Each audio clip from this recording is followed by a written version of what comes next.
Welcome to Surrender School.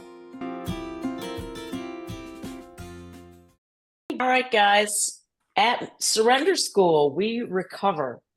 Our mission is to share 12-step and other supportive recovery solutions with those who want a healthy relationship with food. We are not an official 12-step meeting, but we do try to adhere to the spirit of the traditions. If Surrender School has helped your recovery in any way, please consider donating. We have a donate button at the bottom of our landing page of our website. We are 503, whatever. We are nonprofit. And if you're in America, your donations will be tax deductible. Okay. Let's take a moment to come into the room, come back to ourselves, take a deep breath or two.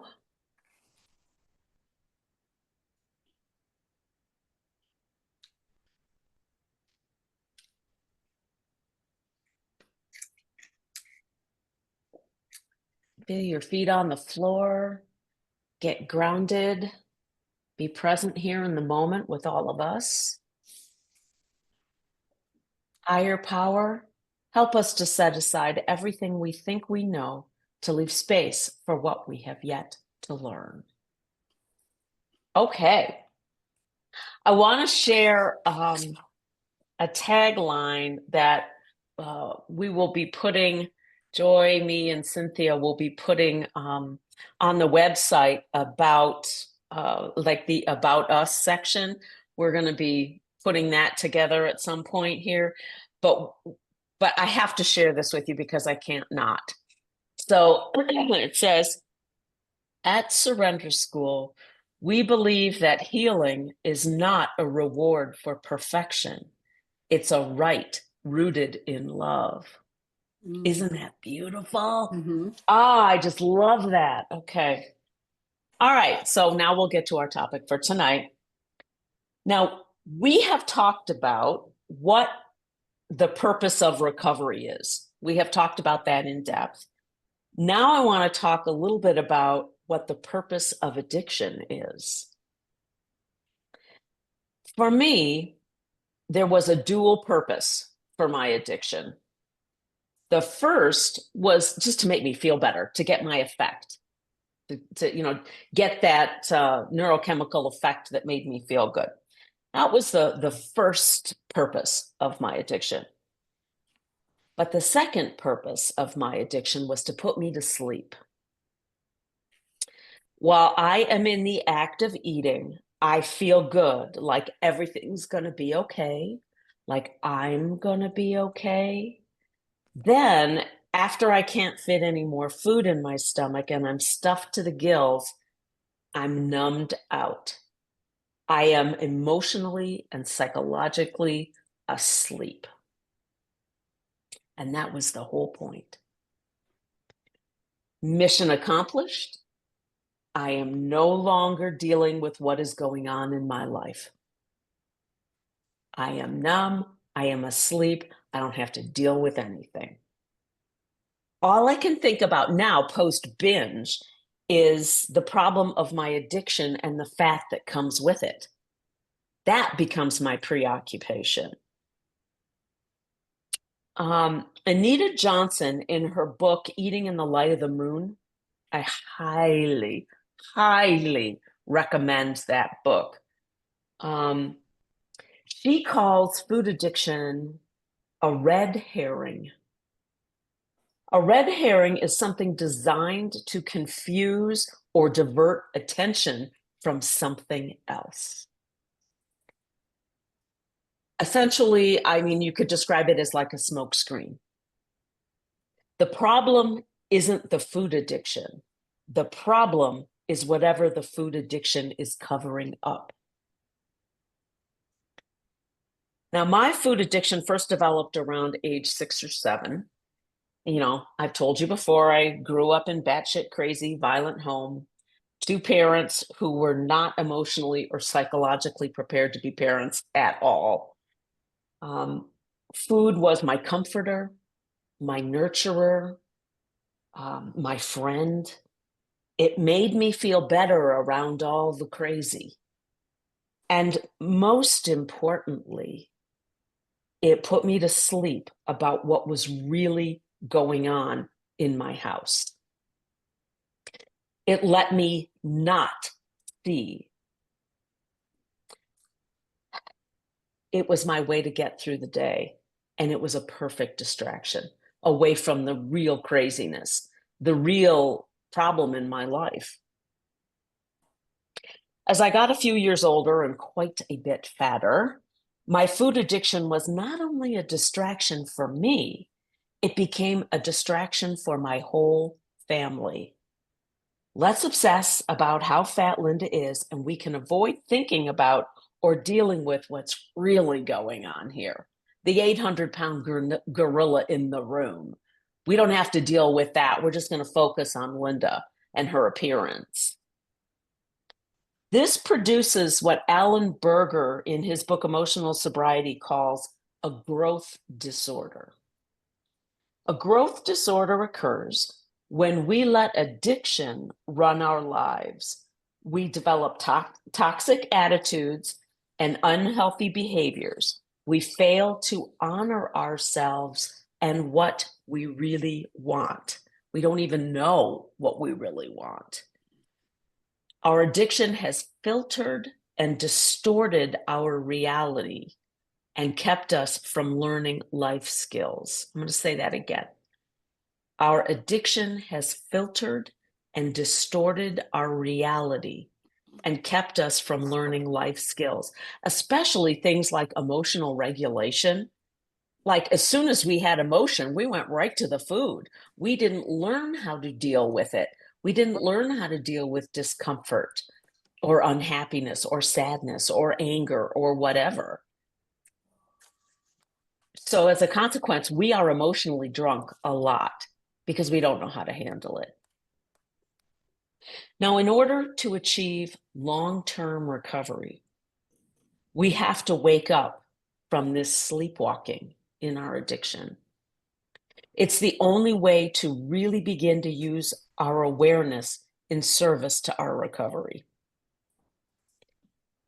And the first step in waking up is abstinence. We have to stop taking the sleeping pill if we have any hope of staying awake. I'm going to say that again. We have to stop taking the sleeping pill, food, if we have any hope of staying awake. Now, there's a ton of biochemical, neurochemical ramifications of becoming abstinent, and I've talked ad nauseum about them in another workshop. So I'm not going to repeat that stuff here. But what I want to say is there are also not only physical and biochemical ramifications of abstinence, but there are emotional and psychological ramifications of getting abstinent as well. The worst part of getting abstinent for me isn't the withdrawal, although that is gnarly and I hate it. It's the waking up to my emotions that is the worst part of it for me. I begin to discover emotions I didn't even know I was having. And they're not pleasant most of the time. For me, they include fear, anxiety, anger, rage, and boredom. Now, I know these emotions aren't fun, but waking up and living consciously is the only way we can know what we want, what we like, and what we need, and quite frankly, what we don't want. This information is critical in order to take good care of ourselves.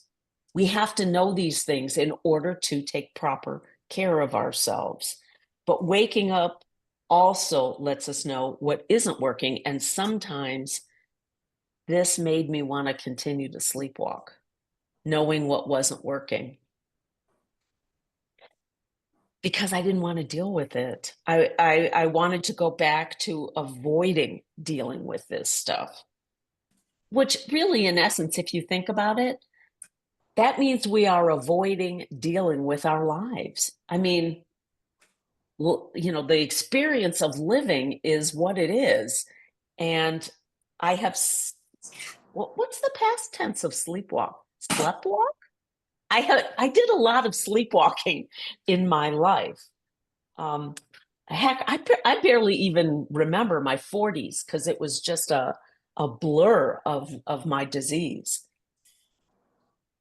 So waking up and living consciously helps us to be more emotionally autonomous. So we aren't dependent on other people for our okayness, for how we feel about ourselves. We become aware of how we get in our own way, how we sabotage our abstinence and our recovery, because we do that. If we wake up and we can start seeing these patterns of how we get in our own way, how we trip ourselves up by not taking care of ourselves properly, not planning, there's a whole bunch of stuff we have to do in program in order to stay abstinent and stay in recovery. We learn new ways, hopefully, through program and the steps. We learn new ways of dealing with old problems. In fact, recovery involves the discovery of new possibilities in life, period. But we have to be awake to see them. Being self-aware is essential for regulating ourselves, for keeping ourselves emotionally sober, for doing appropriate self-care, for keeping ourselves safe, and for having healthy relationships, and for living with integrity. But here's a warning. After waking up, we can get stuck in our negative emotions and the negative stories we tell ourselves about our lives. Dr. Berger tells us we betray ourselves when consciousness or awakeness isn't translated into positive, appropriate action. We wake up, we start to see what's not working in our lives, what needs to be dealt with. If we don't move to use this information to make some constructive changes in our lives, we're robbing ourselves of what we could be, of what our lives could be. Waking up and living consciously without self-medicating with food is a practice. And I would say it is a spiritual practice. Intentional, deliberate, with consistent, small, steady effort every day. I've always been really good at, gearing up like an Energizer bunny, just gearing up and then plowing through something and then falling apart. And that's just not the way recovery works for me. It's consistent, small effort on a daily basis that gets me where I want to go. I cannot plow through this. I can't bully my way through it and then arrive at some kind of magical destination. It just doesn't work like that, or at least it doesn't work like that in my life. How do we do this? How do we get through this? Obviously, we need a higher power. We need a program. We need a sponsor. We need a God squad, and we need the fellowship. These all can support us through abstinence and the steps. They help us see things we can't. That's what, in that Enneagram workshop right now, we're doing 5th steps. And we rely on our fellows to help us see things we can't see, help us see patterns we can't see. And quite frankly, the fellowship holds my hand through the rough times. And it helps me laugh at myself. And it helps me gain perspective in my life. So here's the question for today. Okay.